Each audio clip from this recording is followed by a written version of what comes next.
तो times now नव भारत के डिजिटल प्लेटफॉर्म पर आपका स्वागत है। आपके साथ मैं हूं सैयद अली अख्तर।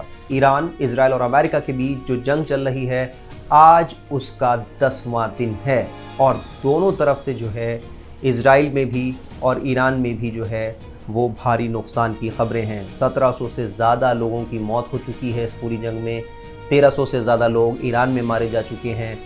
अमेरिकी सैनिक भी इस पूरी जंग में 6 से 7 सैनिकों के मारे जाने की खबर है अमेरिका की तरफ से। हालांकि ईरान का दावा है कि सैकड़ों सैनिक इस अमेरिका के मारे गए हैं।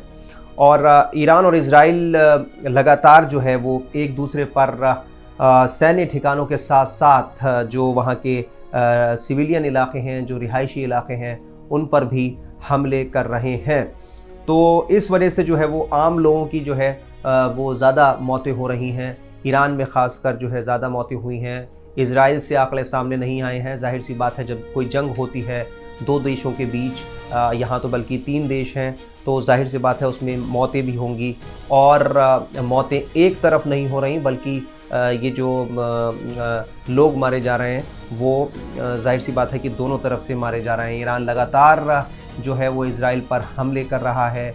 जो अमेरिका के सैन्य बेस हैं वहाँ पर उसने लगातार हमले किए। हमने देखा जिस तरीके से वहाँ पर ईरान के supreme leader Ayatollah Sayyid Ali Khamenei की मौत हुई, उसके बाद उसने पलटवार किया और लगातार मिडिल ईस्ट में जितने भी आसपास देश थे उन पर जो है वो ताबड़तोड़ ईरान ने हमले किए और अमेरिकी सैन्य बेसों को निशाना बनाया।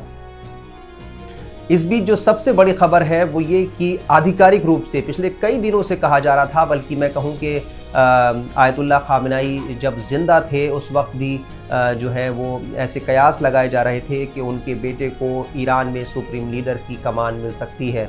और आखिरकार आधिकारिक रूप से ये ऐलान हो गया है कि ईरान के नए सुप्रीम लीडर जो है वो मुज्तबा ख़ामनेई यानी जो आयतुल्लाह ख़ामनेई के बेटे हैं वो बना दिए गए हैं। अब वो ईरान की कमान संभालेंगे। ये जो वहाँ पर सुप्रीम लीडर का पद होता है ईरान में वो सबसे ताकतवर होता है, यानी कि सबसे ताकतवर पोजीशन पर जो है वो ख़ामनेई के बेटे मुज्तबा ख़ामनेई जो है उस पर काबिज हो गए हैं। अब सवाल है कि मुज्तबा ख़ामनेई जो है क्या जिस तरीके से उनके पिता को मारा गया अमेरिका और इजराइल के ऑपरेशन में, उसके बाद वो अपने पिता की मौत का बदला लेंगे। किस तरीके से उनका क्या एक्शन प्लान होगा, किस तरीके से इस पूरे जो ट्रू प्रॉमिस वहाँ का ऑपरेशन है ईरान का जो चल रहा है, ट्रू प्रॉमिस 4, उसमें किस तरीके का परिवर्तन देखने को मिलता है, ये बड़ी बात होगी। अब वो जाहिर सी बात है कि कमान संभाल रहे हैं, तो ईरान में आने वाले दिनों में ये जो पूरी जंग है उसका क्या रूप होगा ये देखना होगा। आपको बता दें कि मुज्तबा ख़ामनेई को लंबे वक्त से ईरान के शक्तिशाली सिक्योरिटी सिस्टम, खासकर इस्लामिक रेवोल्यूशनरी गार्ड यानी IRGC से करीब से जुड़ा हुआ माना जाता है। और वो ईरान और इराक़ जंग में भी जो है उन्होंने भूमिका निभाई थी। इसके अलावा 2019 में अमेरिकी वित्त विभाग ने मुज्तबा ख़ामनेई पर जो है वो बैन लगा दिया था, यानी अमेरिका की तरफ से उन पर बैन लगाया गया है। और मुज्तबा ख़ामनेई अली ख़ामनेई के जो हैं वो दूसरे बेटे हैं। उनका जन्म 1969 में मशहद शहर में हुआ था ईरान के। ये वो वक्त था जब 1979 की इस्लामिक क्रांति से करीब 10 साल पहले ईरान में शाह का शासन था। मुज्तबा ख़ामनेई को इस्लामिक रेवोल्यूशनरी गार्ड्स यानी IRGC से करीबी संबंधों के लिए जाना जाता है। IRGC से बहुत उनकी नज़दीकियां हैं, वो उसमें ट्रेनिंग भी ले चुके हैं, उसे कमांड भी कर चुके हैं। और जाहिर सी बात है कि अब वो सुप्रीम लीडर हैं तो वो IRGC को किस तरह से जो है वो लीड करते हैं, किस तरीके से कमांड देते हैं, ये बड़ी बात होगी। और किस तरीके से पूरे ऑपरेशन को अंजाम दिया जाता है ईरान की तरफ से। मुज्तबा ख़ामनेई जो है वो हाई स्कूल पूरा करने के बाद 1987 में इस्लामिक सैन्य कोर में उन्होंने वो शामिल हुए। उसके बाद उन्होंने 1980 से 1988 तक ईरान इराक़ युद्ध में जो है वो शामिल रहे। अगले ही साल 1989 में उनके पिता अली ख़ामनेई को रूहुल्लाह ख़ुमैनी के निधन के बाद ईरान का सुप्रीम लीडर बना दिया गया। अब ईरान की जो कमान है वो मुज्तबा ख़ामनेई के हाथों में है। बता दें कि इजराइल और अमेरिका का कहना है कि वो नई लीडरशिप को ख़त्म कर देगा, निपटा देगा। यानी ऐसे में मुश्तबा खामनेई की सुरक्षा जो है वो ईरान के लिए एक बड़ी चुनौती हो गई है।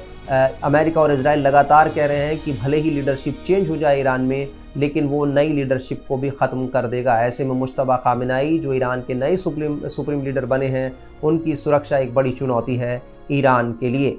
अमेरिका और इजराइल के ज्वाइंट मिलिट्री ऑपरेशन में आयतुल्लाह अली खामनेई की 28 फरवरी को जो है वो मौत हो गई थी और मुश्तबा खामनेई 56 साल के हैं।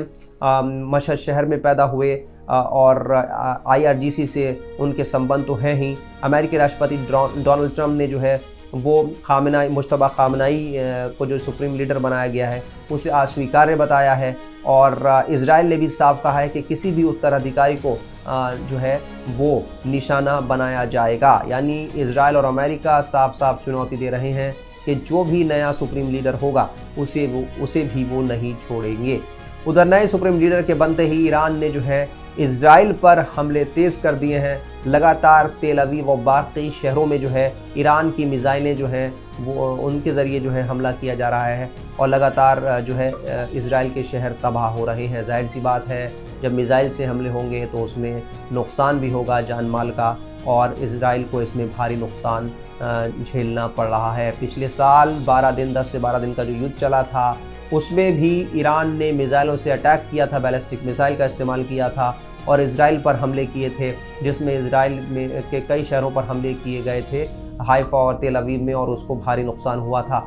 यानी इजराइल इस पूरे पिछले साल से अब तक देखें तो उसे काफ़ी नुकसान झेलना पड़ा है, जाहिर सी बात है। और ईरान के जो न्यूक्लियर प्रोग्राम से जुड़ी एक अहम खुफिया जानकारी भी सामने आई है, ऐसा मीडिया रिपोर्ट्स में दावा किया जा रहा है, जिसके मुताबिक ईरान के पास अभी भी उस हाईली एनरिच्ड यूरेनियम यानी समृद्ध यूरेनियम का एक्सेस हो सकता है, और जिसे पिछले साल जून में अमेरिकी हमले में ज़मीन के अंदर ही ख़त्म करने का दावा किया गया था।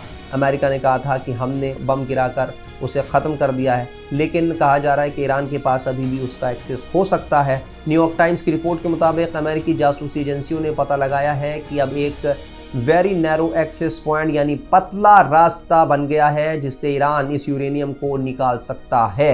ये रिपोर्ट ऐसे वक्त में सामने आई है जब अमेरिकी राष्ट्रपति डोनाल्ड ट्रंप ने कहा है कि वो इस यूरेनियम को जब्त करने के लिए ईरान में ज़मीनी सैनिक यानी ग्राउंड ट्रूप्स भेजने के विकल्प पर भी विचार कर रहे हैं। हालांकि ये इतना आसान नहीं है अमेरिकी सैनिकों को उतारना।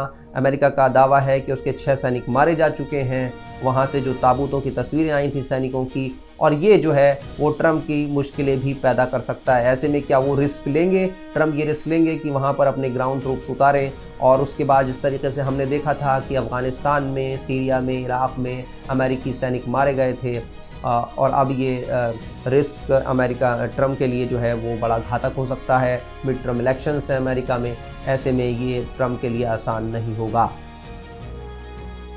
वहीं ईरान ने पिछले साल जून में हुए हमलों के बाद से ये बताने से इनकार कर दिया है कि उसका हाईली एनरिच्ड यूरेनियम का स्टॉक किस हालत में है। साथ ही ईरान ने इंटरनेशनल एटॉमिक एनर्जी IAEA के इंस्पेक्टरों को भी उन साइट्स पर जाने की इजाज़त नहीं दी जहां यूरेनियम एनरिचमेंट का काम होता था। इससे अंतर्राष्ट्रीय स्तर पर चिंता और बढ़ गई है कि ईरान अपने परमाणु कार्यक्रम को लेकर क्या प्लान बना रहा है। कहीं ऐसा तो नहीं है कि ईरान किसी दिन भी जो है वो ये ऐलान कर दे कि वो न्यूक्लियर स्टेट है, उसके पास परमाणु क्षमता है। और ईरान में पिछले कुछ दिनों से भूकंप के झटके भी महसूस किए गए हैं। उसके बाद ये कयास लगाए जाने लगे कि ईरान में हो सकता है कि परमाणु टेस्ट हो रहे हों और ईरान किसी दिन भी ये ऐलान कर दे। हालांकि ईरान जो है वो इस बात से इनकार करता रहा है। उसका कहना है कि वो इस न्यूक्लियर एक्टिविटी का पूरा जो है वो इस्तेमाल एनर्जी के लिए करना चाहता है, बाकी चीज़ों के लिए करना चाहता है, लेकिन उसका मकसद जो है वो न्यूक्लियर प्रोग्राम बिल्कुल भी नहीं है। हालांकि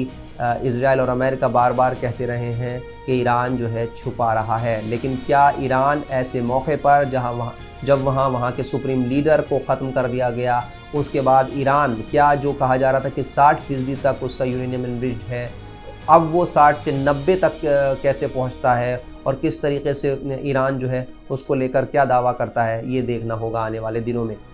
वहीं ईरान के विदेश मंत्री अब्बास अराक्ची ने आरोप लगाया है कि अमेरिकी राष्ट्रपति डोनाल्ड ट्रंप को ईरान के खिलाफ युद्ध के लिए उकसाया गया, यानी उन्हें किसी ने उकसाया, उसके बाद ये पूरी कार्रवाई हुई। उनका दावा है कि अमेरिकी सेनेटर लिंडसे ग्राहम और इजराइल के प्रधानमंत्री बेंजामिन नेतन्याहू ने मिलकर ये पूरी साजिश रची। अराक्ची के मुताबिक ग्राहम हाल के हफ्तों में कई बार इजराइल गए और वहां की खुफिया एजेंसियों के अधिकारियों से मुलाकात की। इन बैठकों में ईरान से जुड़े मामलों पर चर्चा हुई। अराक्ची का कहना है कि ग्राहम ने कहा था कि उन्हें इजराइल से ऐसी खुफिया जानकारियां मिलती हैं जो कभी कभी अमेरिकी सरकार भी नहीं बताती या शेयर नहीं करती। इसी जानकारी के आधार पर ट्रंप को ईरान के खिलाफ कार्रवाई के लिए राजी किया गया। यानी अराक्ची ने बहुत बड़ा दावा किया है। उनका कहना है कि ट्रंप को जो है वो उकसाया गया, उसके बाद अमेरिका ने जो है ये कार्रवाई की और इजराइल और अमेरिका ने मिलकर इस पूरे ऑपरेशन को अंजाम दिया। तो बहरहाल 10 दिन इस पूरे जंग को हो चुके हैं और जाहिर सी बात है अब सवाल ये उठ रहा है कि ये जंग जो है कब जाकर ख़त्म होगी। क्या ये जंग जो है सालों साल चलेगी, जिस तरीके से हम रशिया और यूक्रेन में देख रहे हैं जंग ख़त्म होने का नाम नहीं ले रही है, या फिर अब जब ईरान के नए सुप्रीम लीडर आए हैं वो उनका एक्शन प्लान क्या होगा, ये बहुत अहम है। वो किस तरीके से आगे बढ़ते हैं, उनकी क्या भूमिका होती है, किस तरह का फैसला लेते हैं।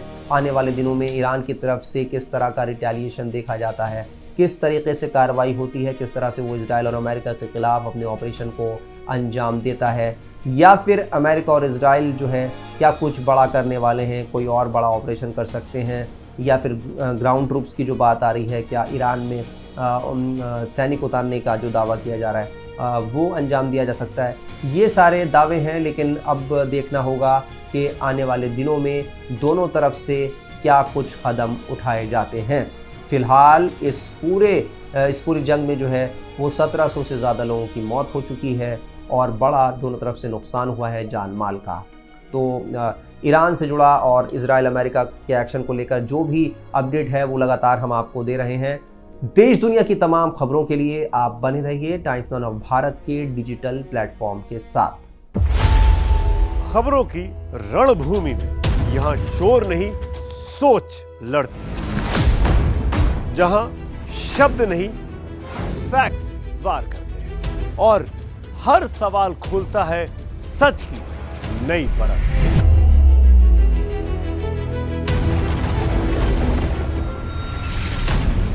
चक्रव्यूह आपके अपने सुमित अवस्थी के साथ सोमवार से शुक्रवार शाम 6:57 पर टाइम्स नाउ नव भारत पर।